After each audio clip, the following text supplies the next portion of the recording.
Lots of free time to create content.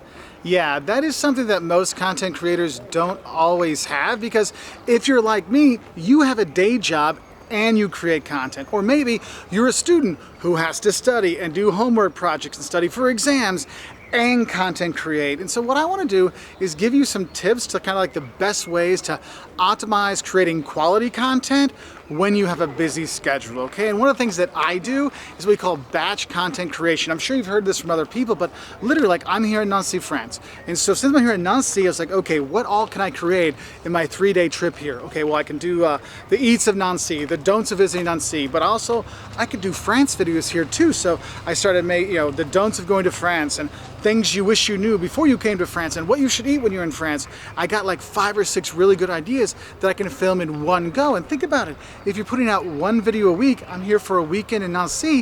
If I make those 6 videos and maybe throw in one other, I've almost got 2 months of content if I'm doing a weekly post just from there. And so when you're making that batch content, what you do, you film, you write, you edit multiple posts and videos at the same time. So you're getting it all kind of done in one go. Because now that I'm here in Nancy, I can have all those Nancy videos done, have it all put together, doon.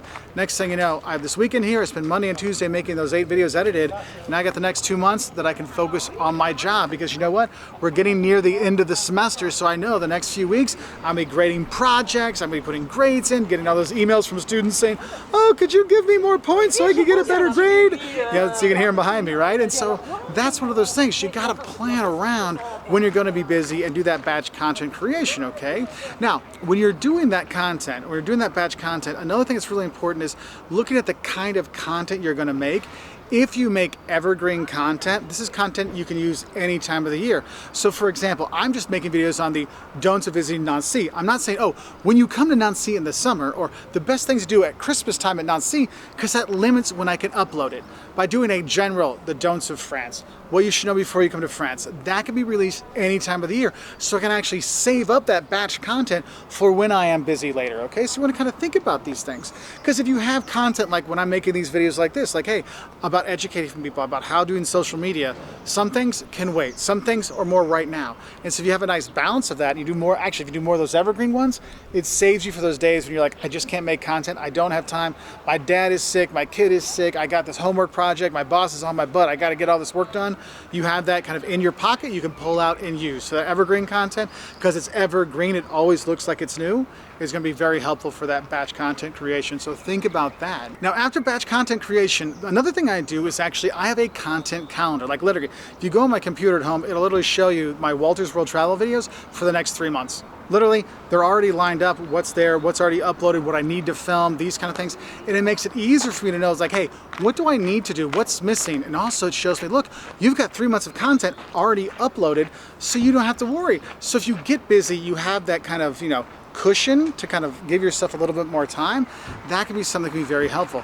And the calendar, by giving you ideas what to make in the future time, or at least show you what's done, makes life so much easier. Because whether it's content you've already filmed, or it already gives you ideas to make content, because let's be honest, creator block is something we all have sometimes, and it's good to have those ideas already ready for you so you know what you need to create to kind of get you through those times, all right? Especially if you're busy, like, I can't think of to prepare. Oh, I already got my ideas there for my calendar. That's great. Another thing you can do is just have templates you can just fill in. Canva is so great because you can make your own template for your posts. It doesn't just have to be videos. You can have templates for your Instagram pictures or your Facebook pictures or your posts you have, or what the picture you want to put with the polls. You could have the templates already kind of set up there, and all you have to do is go in and put in the new text. Boom, it's already done. Right? And that's kind of a nice thing because those templates that are already there just make life easier. It's like, oh, I'm just going in for there. It's like when you do laundry and you open up the dryer and realize it's only towels. Yes, life is great. Versus going, oh no, it's all my kids' socks and they all have to match. Oh no. It's a very different feeling, all right? Now, another thing you can do is use scheduling tools, and that kind of goes into the content calendar because I have my content calendar tell me what I want to make and what I have made, but then the scheduling tools, YouTube, you can schedule videos like 2 years in advance.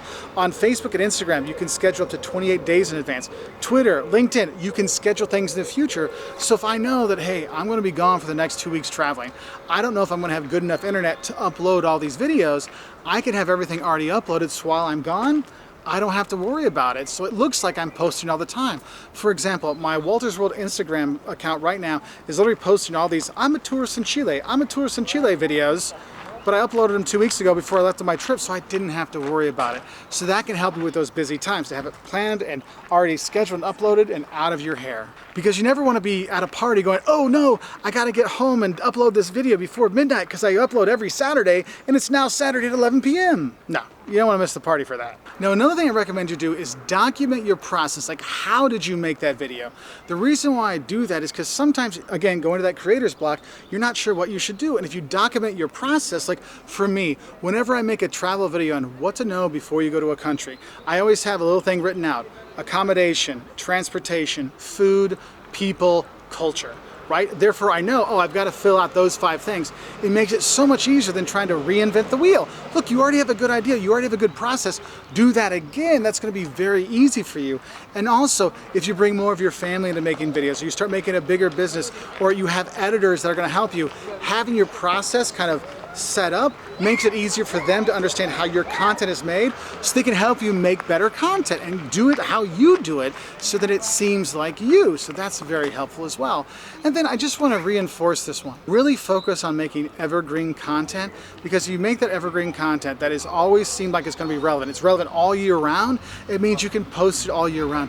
You don't have to worry about it. Because I know for myself, when I go travel in December, I film all these, Christmas in Germany, Christmas in France, Christmas in, Austria. But I know I'm filming all these Christmas videos and it's the middle of December. There's no point in me putting out a Christmas video in January.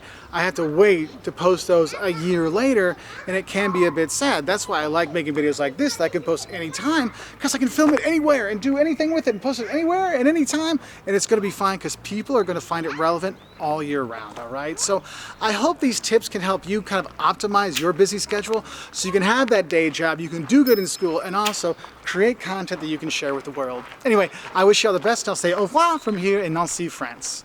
Bye.